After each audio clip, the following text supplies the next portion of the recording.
আসসালামু আলাইকুম। রাবিয়া ডেইলি ব্লগসের পক্ষ থেকে আপনাদের স্বাগতম। আজকে আপনাদের সাথে আমি একটা রান্না শেয়ার করব। আজকে আমি নুডলস আর পাস্তা একসাথে রান্না করে দেখাবো। এখানে আমি সব উপকরণগুলো একসাথে নিয়েছি।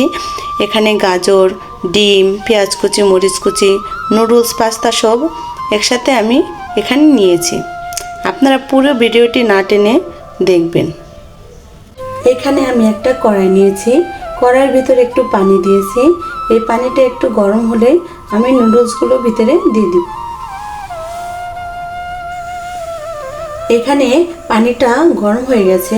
এখন আমি নুডলস, পাস্তা আর গাজরটা পানির ভিতরে দিয়ে দিব।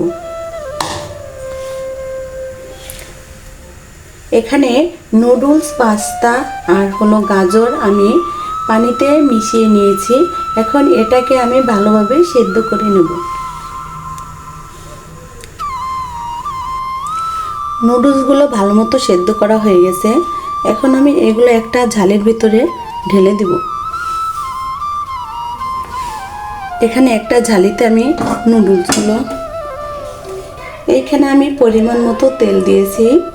তেলের ভেতরে পেঁয়াজ কুচি, মরিচ কুচি দিয়ে দিয়েছি। এখন আমি এটাকে ভালোভাবে ভেজে নেব। পেঁয়াজগুলো ভালো মতো ভেজে নেওয়া হয়ে গেছে। এখন এর ভিতরে আমি ডিম দিয়ে দিব। এখানে আমি ডিম দিয়ে দিয়েছি। এখন এই ডিমটাকে আমি ভালোভাবে নেড়ে চেড়ে নেব। এখন এই ডিমের ভিতরে আমি পরিমাণ মতো একটু লবণ দিয়ে দিব। ডিমগুলো ভালোভাবে ভেজে নেওয়া হয়ে গেছে। এখন আমি পাস্তাগুলো ডিমের ভেতর দিয়ে মিক্স করে নেব।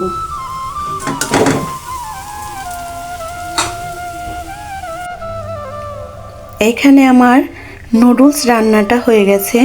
আপনারা সবাই কমেন্টে জানাবেন আমার রান্নাটা কেমন হয়েছে। আর আমার এই নতুন পেজটা আপনারা সবাই সাবস্ক্রাইব করে দিবেন। খোদা হাফেজ।